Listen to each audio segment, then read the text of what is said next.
Petit Jornal. Inteligência e irreverência em doses diárias.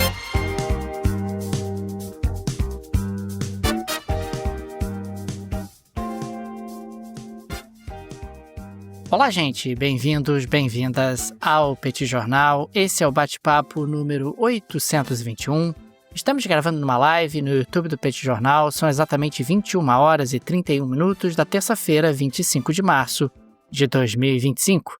Cá está a dupla de costume, a dupla que você conhece de cor. Tanguy, o Bagdadi preparado, contente, resiliente, retumbante e descansado para mais um episódio do Petit Jornal.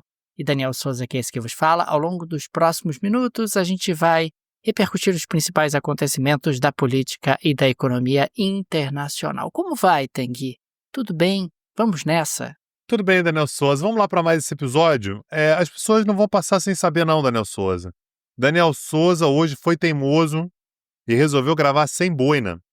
Resultado, a gente está começando a gravar às 21 horas e 32 minutos no take 4, porque já errou, já caiu a internet e tal. E isso é para você, Daniel, aprender a mexer, a não mexer com o time que está ganhando. Mas tudo bem, tá perdoado, tá tudo certo. E, Daniel Souza, vamos lá para mais esse episódio aqui. Deixa as boas-vindas aqui a todo mundo que acompanha a gente aqui no YouTube, nessa live, de onde sai a gravação, para o pessoal que acompanha a gente lá no podcast poder ouvir a gente também. Aliás, pedir pro pessoal, Daniel, dá like lá pra gente. Na verdade, seguir o canal do Petit Jornal no YouTube, no Spotify, onde quer que seja, porque isso ajuda muito o Petit Jornal.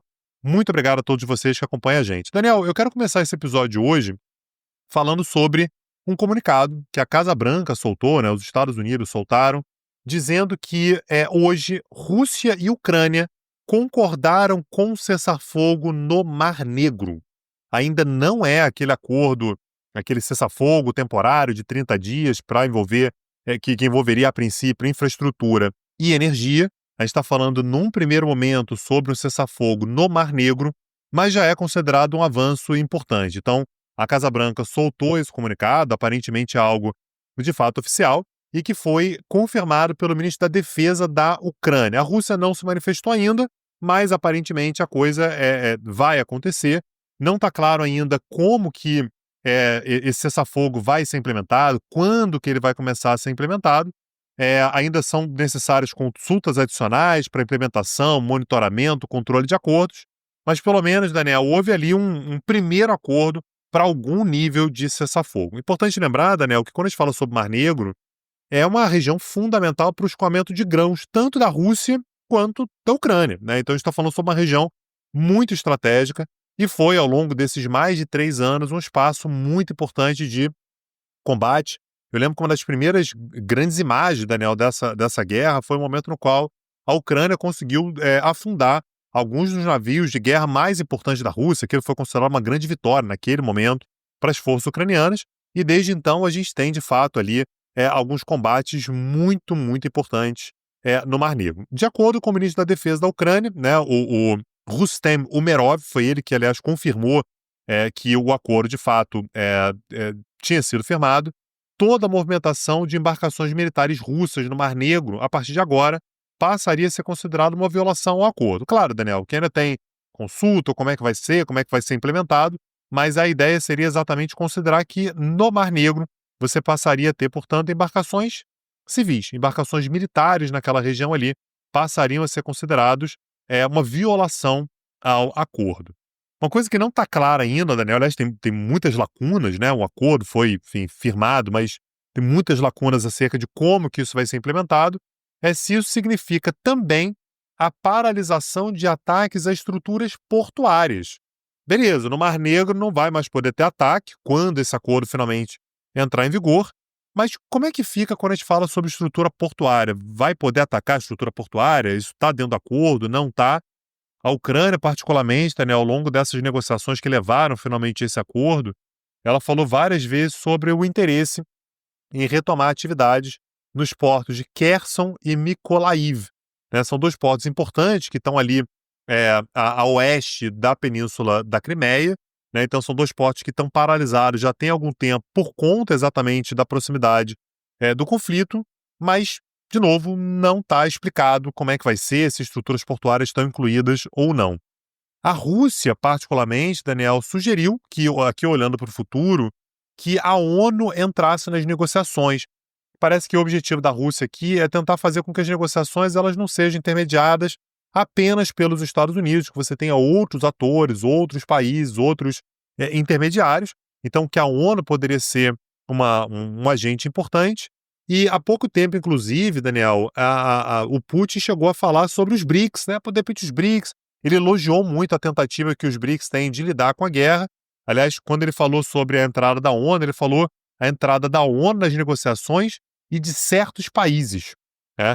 Ele não explicou o que são certos países, mas talvez ele esteja falando exatamente dos BRICS. Então, Daniel, a gente sabe que está muito, mas muito longe de um cessar-fogo completo na guerra, está muito longe da guerra ser finalizada, ou de um arranjo final para a guerra. Aliás, a gente não sabe nem que arranjo seria construído, como que isso seria feito, mas um pequeno passo foi dado hoje, a partir do momento em que pelo menos Rússia e Ucrânia conseguiram chegar a um termo comum acerca de um cessar-fogo no Mar Negro. Como que esse cessar-fogo vai acontecer? Também ninguém sabe ainda, isso não está transparente ainda, não está nítido ainda, mas ao longo dos próximos dias provavelmente a gente vai ter algum tipo de novidade, pelo menos no que tange ao cessar-fogo, ao Mar Negro, perdão. Com relação à infraestrutura, com relação à questão energética, que era o que já vinha sendo ventilado ao longo das últimas 2 semanas, ainda temos que esperar. Não tem nada definido ainda, Daniel Souza. Agora, Tanguy, claro que uma participação dos BRICS não seria tão simples assim. Afinal, o BRICS é um grupo do qual a Rússia faz parte, a Rússia acaba tendo ali uma posição de liderança, acaba tendo inclusive a ascendência sobre alguns membros, e isso poderia ser visto pela Ucrânia como uma tentativa da Rússia de ganhar ainda mais força dentro de uma dinâmica de negociações. Talvez não fosse um movimento assim tão simples de ser operacionalizado em termos práticos. Passando para a próxima pauta, Tanguy, no dia de ontem nós tivemos um anúncio do presidente Donald Trump e ele parece ter inventado uma nova arma comercial, que são as tarifas secundárias. Tarifas secundárias, nesse caso, Tanguy, que seriam aplicadas sobre países que compram petróleo da Venezuela. A ameaça foi feita na rede social Truth e depois foi confirmada por uma ordem executiva. Os países poderão enfrentar tarifas de 25% no comércio com os Estados Unidos se comprarem petróleo e gás da Venezuela. Daniel Souza, você vai me desculpar, eu vou te cortar. Isso, Daniel, só uma ameaça, que eu tô ameaçando, se você fizer comércio com a Venezuela, você vai ser tarifado e tal. Isso, Daniel, é o Trump sendo frouxo, porque a postura americana tradicionalmente era: estou fazendo uma sanção pesada contra algum país. Fez comércio com a Venezuela, não fora. vai fazer comércio com os Estados Unidos. Não é, vou tributar e tal. Então, Daniel Souza, que o Trump ele quer soar ameaçador, que eu tô ameaçando todo mundo e tal. Nisso aí, pra mim, ele tá afinando, né? Ele tá sendo muito mais brando, inclusive, do que os seus antecessores. Mas segue aí, Daniel. Basta pegar o caso iraniano, né, Tanguy? Onde os Estados Unidos acabam banindo justamente empresas que têm esse tipo de relacionamento com o país dos ayatolás. Mas voltando aqui para o Trump, ele quer pressionar a Venezuela, Tanguy, por conta justamente das dezenas de milhares de criminosos que a Venezuela mandou para os Estados Unidos ao longo dos últimos anos. Eu achei que ele ia justificar, Tanguy, falando da ditadura. Eu achei que ele ia justificar falando do socialismo, qualquer coisa nesse sentido, mas não. Ele justificou por conta dos criminosos que a Venezuela está jogando nos Estados Unidos, os presídios da Venezuela que são abertos para que criminosos possam entrar nos Estados Unidos de forma absolutamente descontrolada. Então, o que ele está contando, a história que ele está contando, então, é quando a Venezuela quer esvaziar os presídios, ela tira os presos de lá e dá uma passagem da American Airlines e esses presos vão para os Estados Unidos. E aí, ficam soltos lá. É isso? Não chega a ser isso, porque eles acabam entrando de forma ilegal, passam pelo México, aí o México está envolvido, o México facilita a passagem deles, aí o México tem que ser tarifado também, porque facilita a passagem dessas pessoas. Tem toda, digamos assim, tem uma indústria. Uma indústria. Um complô. Entendi. Da migração de criminosos. Contrário aos Estados Unidos. Mas a ordem executiva do Trump, envolvendo justamente essas tarifas secundárias, concede ao secretário de Estado, Marco Rubio, o poder para decidir, a partir de 2 de abril, se as tarifas de 25% serão impostas ou como serão impostas, se são cumulativas, não são cumulativas, quais países vão sofrer e assim por diante. Mas é claro que uma ameaça como essa tem endereço, né? A ameaça tem como endereço a China. A gente está falando de uma Venezuela que em 2024 produziu algo em torno de 900 mil barris por dia, pouco mais de 900 mil barris por dia, e mais de 1/3 dessa produção teve como destino a China.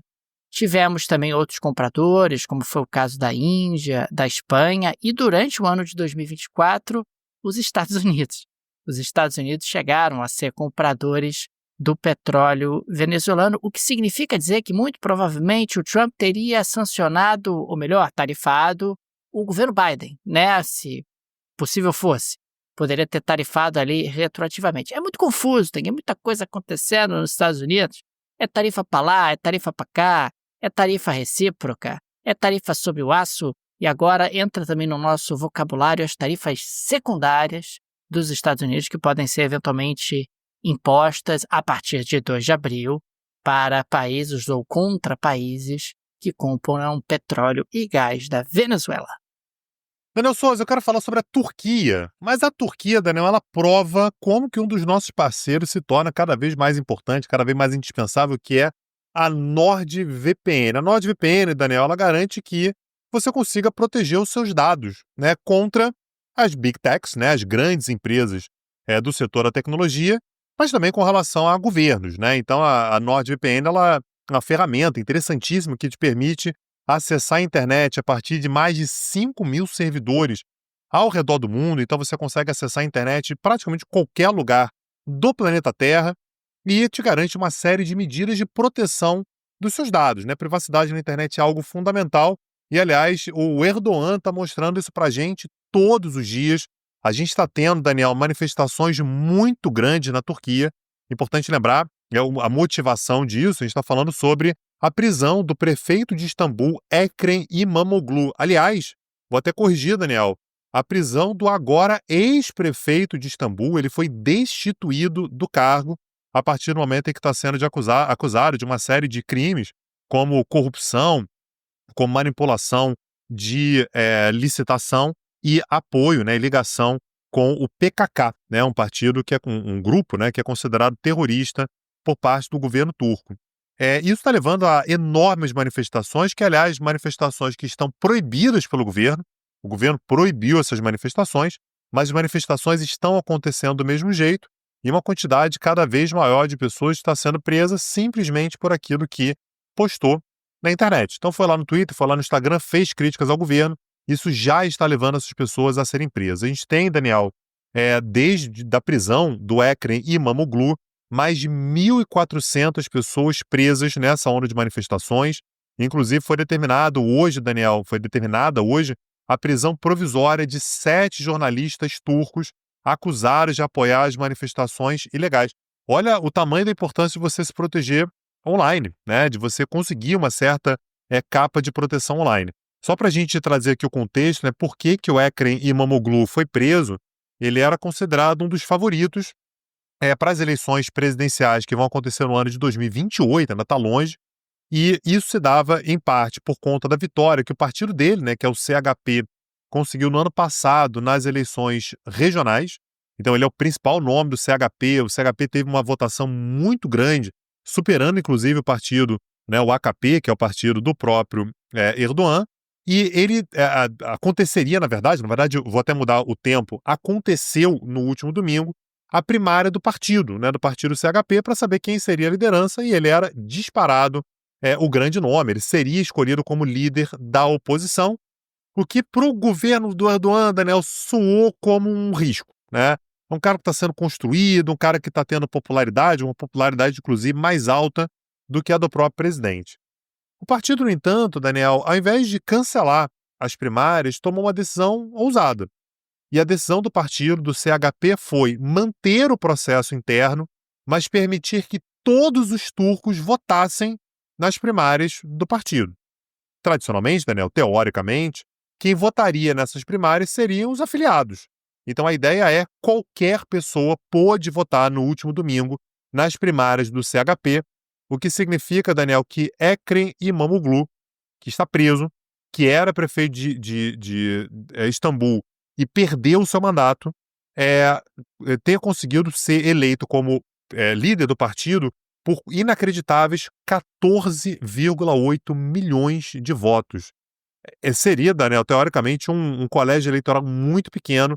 Ele ganhou quase 15 milhões de votos. Então, Daniel, agora o Erdogan ele tem uma escolha, né? Se ele soltar esse cara, ele vai sair gigantesco. Ele já está gigantesco. Então, o fato é que tem 3 anos para isso acontecer. As eleições acontecem somente em 2028. As manifestações estão crescendo apesar de estarem proibidas. Erdogan, Daniel, aparentemente está entrando num caminho sem volta, né? Ele tá, não que a situação na democracia turca fosse muito estável antes, mas, de fato, você tem um nível aí de tensão muito maior do que existia até os últimos anos, Daniel. Agora, Tang, me interessei muito sobre a sua fala em relação à NordVPN. Como é que eu posso aproveitar essa magnífica oferta? Eu que sou ouvinte do Petit Jornal, por favor, Tang, como aproveito? Cara, excelente pergunta, Daniel. Eu estava esperando você me perguntar isso. Temos o link que está na descrição desse episódio aqui. E com esse link, Daniel, presta atenção. 30 dias de risco zero. Ou seja, você vai assinar, em 30 dias, se você não gostar, você não vai ter custo nenhum. Ou seja, você assinar ali não custa nada, porque você tem 30 dias para você testar. Além disso, você ganha 4 meses adicionais no seu plano. Olha o tamanho da mamata disso aqui, tá, né? 4 meses adicionais. E utilizando o link do Petit Jornal, você ainda ganha um super desconto nos planos que estão lá. E ainda ajuda o Petit Jornal, né, Daniel? Então, acessa lá o link que está na descrição desse episódio para você garantir a sua privacidade, como tantos turcos estão tendo que fazer a partir de agora, para garantir, portanto, descontos ainda em passagens aéreas, em hotéis, uma facilidade enorme. Até acesso, por exemplo, ao seu streaming favorito, né, que você quer acessar com série de outro lugar, você pode também, tudo legalizado, não há qualquer problema com relação a isso. O link está na descrição desse episódio, Daniel.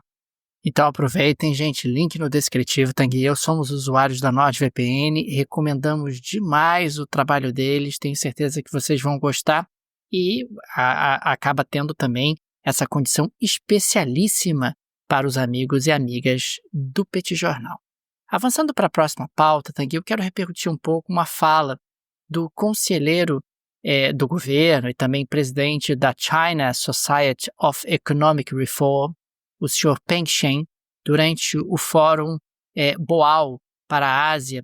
Ele destacou, Tang, que a China deve fazer esforços, a China precisa fazer esforços para aumentar a participação do consumo no PIB para 70% até 2035. Atualmente, o consumo representa algo em torno de 55%, consumo das famílias. Ele lembrou também que a China precisa reduzir a sua diferença em relação a outros países. Ele acrescentou que muitos países ricos têm 80% do PIB relacionado a consumo ou o consumo representando 80% do PIB. Esse é um ponto central dentro dessa estratégia chinesa de manutenção do crescimento acelerado ao longo dos próximos anos. Como a China está enfrentando dificuldades no que diz respeito às suas exportações, e a tendência é que essas exportações tenham cada vez mais dificuldade ao longo dos próximos anos, com tarifas de importação, com guerras comerciais e assim por diante, a China precisa substituir o setor externo pelo setor interno como alavanca de importação. E esse é um aspecto que às vezes a gente não se atenta. A China tem um consumo em proporção do PIB relativamente baixo, relativamente pequeno, e isso acaba sendo um super desafio. Os chineses se preocupam demais em não repetir a experiência do Japão na década de 90. O Japão tentou estimular o consumo doméstico, mas nunca conseguiu, sempre teve enormes dificuldades, e a China agora tem adotado uma série de estímulos e de estratégias justamente para que você possa aumentar o consumo doméstico, Mas eu gostei muito dessa fala porque ele colocou em números. A gente precisa saltar nos próximos 10 anos de 55% para 70% do PIB de consumo. O consumo tem que aumentar o seu peso dentro do PIB chinês. O mercado interno tem que aumentar o seu peso na absorção de mercadorias produzidas pela China, porque senão a gente vai ter dificuldades para manter esse crescimento acelerado, para manter as metas que nós temos tão ambiciosas de crescimento. Não tem jeito, não tem mais volta. A China precisa intensificar o consumo interno se quiser manter o crescimento acelerado nos próximos anos. Isso não é uma novidade, né, Daniel? A gente já sabia que a é. China, durante muito tempo, ela ia explorar o mercado internacional, foi o que ela fez durante muito tempo, com um consumo interno muito baixo, mas que ia chegar num determinado momento no qual você não consegue expandir indefinidamente o mercado internacional. No momento, inclusive, que você tem uma retração, o mercado interno ele acaba sendo uma alternativa. O mercado interno que tem um potencial muito grande, é muita gente, tem condições de consumir mais, consome muito pouco, então há um espaço para o crescimento. O governo vai ter que se esforçar para conseguir fazer esse estímulo. Agora, a questão talvez, Daniel, seja questão cultural, né? Culturalmente, a ideia é consumir pouco e tudo, então talvez o governo vai ter que se esforçar bastante para conseguir utilizar essa alavanca para o crescimento econômico daqui para frente. Lembrando que consumir pouco significa poupar muito. E quando você poupa muito, isso também abre outras oportunidades de investimento dentro da China e fora da China. Aliás, a China acaba sendo um país que tem capacidade de investimento em muitas partes do mundo por conta da sua elevada taxa de poupança doméstica, algo que não existe, por exemplo, no Brasil. O Brasil é um país que consome muito e poupa pouco. Daniel Souza, eu quero trazer como próxima pauta aqui a Argentina, porque o governo Milei, ele resolveu, Daniel Souza, pisar em vários calos ao mesmo tempo, né, no momento ali que ele está nessa reestruturação econômica, está tentando ali e tal. Ele resolveu no mesmo dia, Daniel, tomar uma primeira medida que desagrada profundamente à direita e outra que desagrada à esquerda, né? Ele resolveu fazer Salomonicamente, Tanguy, esse que é importante. Vai soprar bordoada para todo mundo. É isso. Então o governo Milei, Daniel, derrubou o sigilo de documentos militares da ditadura argentina. Né? A esquerda gostou. A esquerda gostou, a esquerda ficou feliz. A gente está falando sobre a última ditadura argentina. A Argentina, ela, diferente do Brasil, Daniel, o Brasil teve de 64 até 85, 21 anos de ditadura militar. A Argentina teve isso fracionado, né? Ela teve alguns períodos. Aqui a gente está falando especificamente sobre o último período militar, que foi de 76 a 83. Né? Foi um período que, inclusive, vários militares foram julgados, só que você continua tendo sigilo sobre vários documentos militares. Então, agora, Daniel, por determinação do governo do Milei, vários desses documentos que estão em posse da Inteligência Nacional Argentina vão passar para o Arquivo Nacional. No Arquivo Nacional, Daniel, vão ser documentos públicos, tá? Vão ser documentos que vão estar acessíveis para todo mundo. Esse anúncio, inclusive, Daniel, ocorreu no dia de ontem, na segunda-feira, que foi dia 24 de março, Dia Nacional da Memória pela Verdade e a Justiça. É um dia que faz referência ao dia do último golpe, né, do golpe militar de 1976, que derrubou Isabelita Perón, no dia 24 de março de 1976. Agora, será que o Milei virou um comunista? Meu Deus, o Milei está abrindo os documentos da ditadura militar, não sei o quê. No mesmo dia, então, Daniel, ele disse que vai enviar também um projeto de lei para o Congresso para estabelecer que os crimes cometidos por grupos guerrilheiros de esquerda serão imprescritíveis, Daniel. Então essa galera pode ser julgada ainda. Lembrando, não é fácil passar, né? Na Câmara ele vai conseguir maioria, né? Ele tem maioria na Câmara, quer dizer, vai ter que se articular ali. Não precisa passar, Tanguy. Ele já fez o gesto Ele já deu o recado dele. desse, Agora, no Senado é mais complicado, porque a maioria é peronista e tudo. Agora, exatamente isso, ele já fez o gesto dele.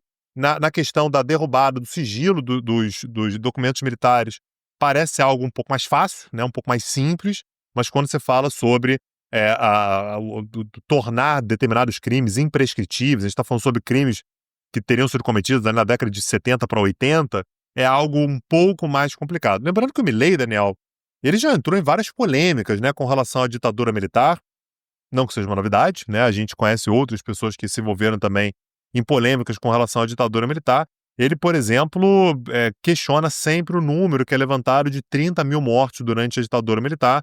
Ele se aproxima muito mais do número que foi divulgado à época pelos militares, que falam ali, na verdade, posterior à democratização, mas ainda muito influenciado pelos militares, que falam em 8.600, né? Então, você tem uma divergência grande aí.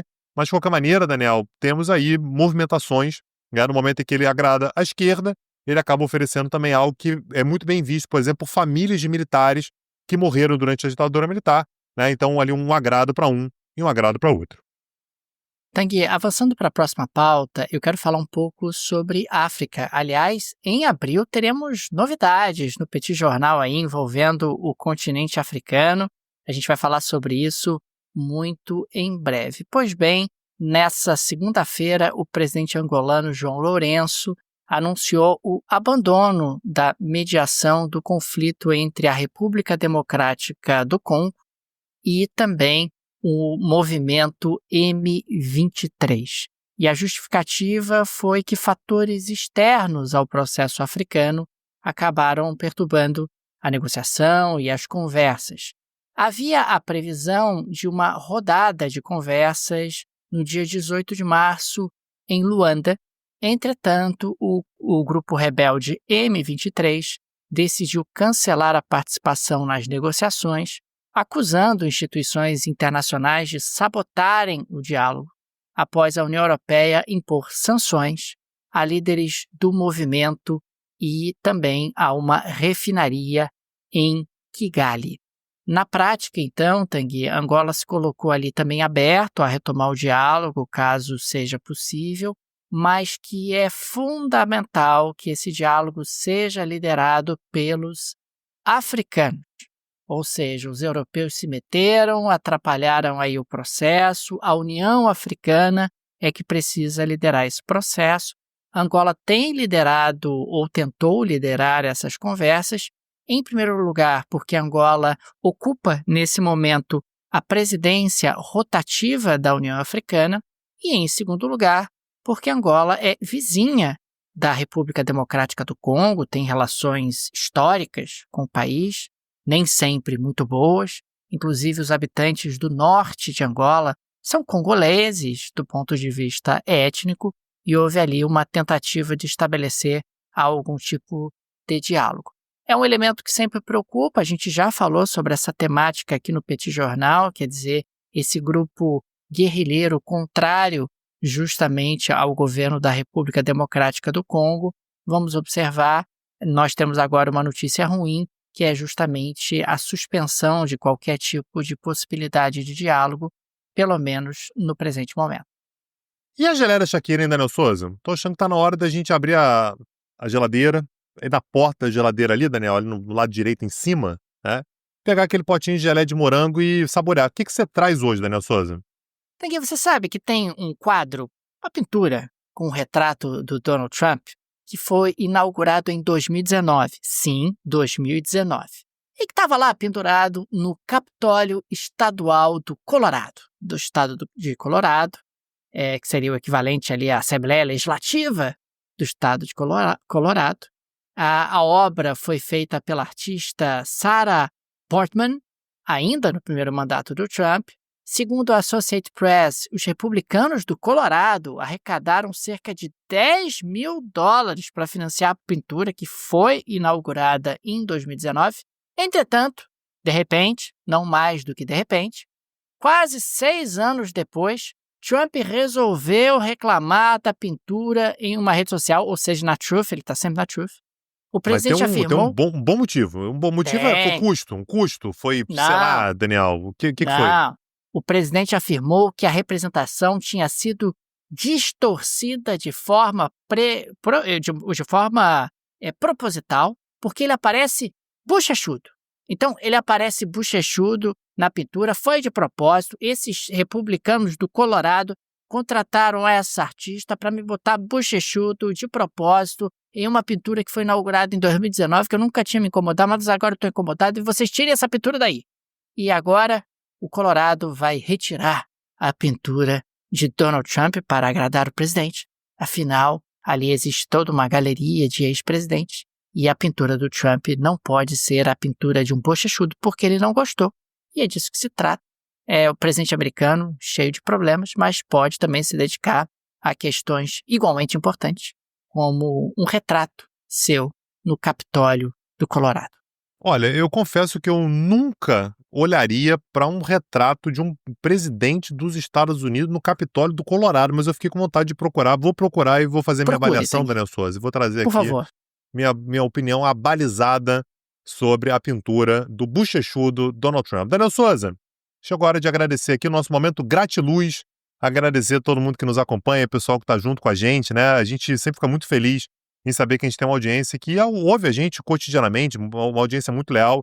Muito obrigado a todos vocês. E se vocês querem ainda mais Petit Jornal, acessa lá petcursos.com.br, no nosso projeto paralelo, no nosso projeto educativo, o streaming de atualidade, a única forma de você conhecer os cursos que a gente já ofereceu por lá, todo o catálogo e ter acesso às novas aulas também, é sempre lá por petcursos.com.br. Teremos novidades em breve para falar sobre a África, né? A gente vai trazer isso com calma, né? Na terça-feira que vem a gente vai falar bastante sobre isso, mas, de qualquer maneira, acessa lá petcursos.com.br para dar uma olhada em tudo que a gente preparou lá para vocês. Fica também aqui o nosso agradecimento aos apoiadores e apoiadoras do Petit Jornal, vocês que ajudam a manter esse projeto de pé. O Petit é uma mídia pequena, não tem nenhum conglomerado por trás, nenhuma produtora por trás, e por isso a ajuda de nossos apoiadores é tão importante. E por isso, fica aqui sempre o registro do nosso muito obrigado, do nosso abraço e do nosso carinho a cada um dos apoiadores e apoiadoras do Petit Jornal. E fica também o convite para você que ainda não é apoiador, não é apoiadora, considere se tornar. Se você gosta do nosso projeto, se ele faz diferença na sua rotina, o Petit Jornal precisa do seu apoio e tem várias alternativas aqui no descritivo desse episódio. Tem a chave Pix, é uma forma prática e instantânea de apoiar o Petit Jornal. Você pode, inclusive, ativar o Pix recorrente. Tem também o link para o Apoia-se. Tem o link para o Patreon se você vive no exterior. Tenho certeza que uma dessas alternativas será confortável para você. Daniel Souza, amanhã estamos de volta. Um abraço e até a próxima. Valeu! Tchau, tchau. Petit Jornal. Inteligência e irreverência em doses diárias. Acesse www.petitjornal.com.br.